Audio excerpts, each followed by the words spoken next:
Thank you for joining Wars of the Roses as we continue with Part 12, Sankaracharya, from the Adepts in the Eastern Esoteric Tradition by Manly Palmer Hall. Part 1, The Light of the Vedas. Sankaracharya. The great Dravidian Guru, Sankaracharya, has been called the Adept of Adepts. He is said to have been born in Malabar about the end of the 7th or the beginning of the 8th century. Orientalists differ, and in spite of the firmness of their opinions, it is probable that he flourished earlier than the approved date. The advent of this illustrious teacher coincided with the revival of Brahmanism after the decline of the Buddhistic reform. The Buddhists made a valiant attempt to preach a doctrine of equality and fraternity, but their emphasis upon the responsibilities of the individual was not popular in a country long dominated by a caste system. Although much is made of the elaborate program by which the Brahmins regained their supremacy, the simple fact is that the majority of Hindus preferred to rest their spiritual destiny in the keeping of a sacerdotal class. Sankaracharya was himself a strict Brahmin and a great teacher of the Vedanta philosophy. He defended the Advaita doctrine of non-dualism against the numerous schools that had denied or ignored the unity or identity of all beings. Sankaracharya has been described as the great revivalist preacher, but unfortunately, Brahmanism was no longer able to justify the full confidence of thoughtful persons. A religion once displaced or superseded can never regain its original sphere of influence. Buddhism had broadened the ethical convictions of the masses, and the result of the revival was a compromise and the appearance of a new sect. The Brahmins viewed Sankaracharya as an avatar come to restate the Vedic doctrine, and the Buddhists looked upon him as a possible re-embodiment of Gautama Buddha, returning to cleanse and unfold their own teachings. There are several accounts of the birth and childhood of Sankara. All of these include strange and miraculous occurrences. In one version, the father of the sage was named Sivaguru. He was a learned Brahmin, and though married for many years, was childless. At an advanced age, he and his wife performed special ceremonies and practiced severe austerities before the lingam of the god Siva. Later, the deity appeared to them in a dream or vision. Siva, impressed by the sincerity of the elderly couple, inquired if they would prefer to have one son endowed with exceptional wisdom and virtue but of short life, or many sons lacking such qualities. The prospective parents decided to choose the heroic incarnation. Thus, a son was born to them at the moment when the planets and constellations bestowed their most powerful influences. Another version of the birth story follows the traditional form of the Immaculate Conception. Vasistha, the mother of the sage, worshipped before the Sivalinga in Kerala. In the form of his generative symbol, Siva overshadowed Vasistha and she conceived a son. By this account, Sankara was actually descended from the deity. That symbolism is implied in both legends is apparent, for in the earlier record the father's name was Sivaguru, which means a teacher of the Siva sect. Sankara was therefore the personification or embodiment of the esoteric tradition associated with the cult of this deity. It is said that Sankara learned to read at the age of 2 years, and by his 3rd birthday he was a profound student of the Puranas. He was born with strongly developed intuitive faculties and the power of internal vision. His mother had dedicated herself and her child to the service of the god, and she guided her son with reverent devotion. Sankara was equally attached to her, and several miracles which he performed were for her sake. While still little more than an infant, Sankara attended the Vedic school and mastered the sciences of his day. He became a sannyasi, renounced the householder's life and attached himself to the Guru Govinda, a master whose teachers descended from the great Vyasa.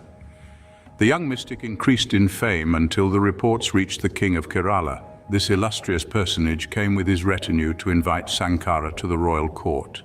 The king also desired a son, and believed that Sankara could reveal to him the necessary ceremonies with which to propitiate the deity. The instruction given by the sannyasi on this occasion is still secretly taught. Although the horoscope of Sankara indicated an exalted destiny, it also warned of an early death. When one of the rishis said that the boy would die at the age of 32 years, the young man was determined to devote himself entirely to the life of asceticism. He remained for some time in the hermitage of Govinda and was ordered by his master to make a pilgrimage to Benares. It was on this journey that Padmapada became his pupil. On the banks of the Ganges, Sankara told Padmapada to walk across the river and join him. The faithful student immediately obeyed, and wherever he set his foot upon the surface of the river, a lotus flower appeared to sustain him. The name Padmapada means lotus foot. As he journeyed about, Sankara debated and discoursed with famous teachers. Always he answered their most difficult questions and refuted their errors. It was reported that to try his learning, Vyasa himself assumed the form of an ascetic and tested the youthful sage with the most abstract and difficult inquiries. Again, Sankara was victorious, for even the powers of the rishis could not prevail against his wisdom. If Vyasa had found no way of discomfiting the young sannyasi, the goddess Sarasvati was not so easily defeated. She entered into the contest in the form of the beautiful wife of a celebrated scholar with whom Sankara was debating. She requested the privilege of examining the wisdom of Sankara and then questioned him on the subject of mortal love. For the first and only time, the sannyasi had no answer. Yet how could wisdom be complete if one of life's most intimate and inevitable mysteries was not solved? To meet this emergency, Sankara called upon the secret sciences of Indian philosophy. He came upon the body of King Amaraka, who had recently died, and by the power of will caused his consciousness to enter the corpse. Amakara seemingly revived and returned to his kingdom. By this device, Sankara temporarily assumed the life of the householder and experienced all family relationships. In due time, King Amaraka passed again into the sleep of death, and Sankara returned to his own body, which had been guarded by his disciples. He then went back to Sarasvati and answered her question. Soon afterwards, he knew by the power of yoga that his mother was departing from this life. He hastened to her and gave her all that he could of love and understanding. After her death, he broke the rules and observances of the Indian ascetic, who is not supposed to have any contact with the deceased. Sankara cremated his mother's body by releasing from his right hand a tremendous tongue of flame. Those who stood ready to condemn him for disobeying the traditional rules were silenced by this miracle. After his duties to his mother had been completed, Sankara continued to journey about the land and came finally to the temple of Sarada in Kashmir. Here the priests forbade him entrance and subjected him to a severe examination. But at last, when they were satisfied and he stood within the sanctuary, the goddess Sarasvati testified to his holiness and the completeness of his wisdom. He then mounted the seat of omniscience in the heart of the temple. This account relates to one of the degrees of his initiation. And it was in the city of Kanchi that Sankara entered the 32nd year of his life and knew that he had come to the end of his incarnation. By the highest science of yoga, he seated himself and caused his physical body to be absorbed into the more subtle vehicles.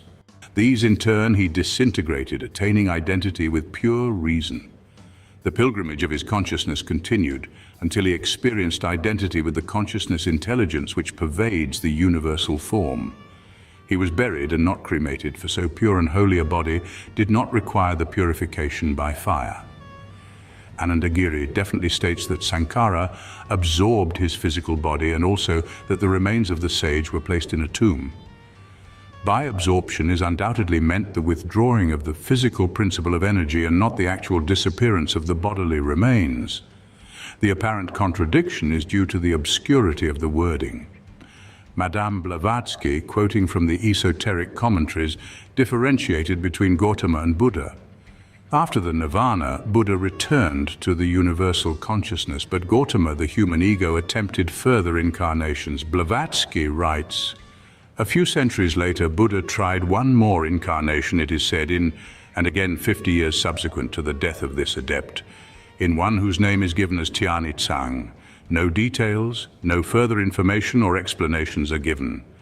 The further incarnations of Buddha are listed as Sankara, who died at 32, who died at 33, two not named or indicated, and Tsongkhapa, the great Lamaist reformer. Blavatsky speculates that Tiani Tsang may be Apollonius of Tiana. As is always the case with the stories of the adepts, there are numerous inconsistencies in the biographies of Sankara.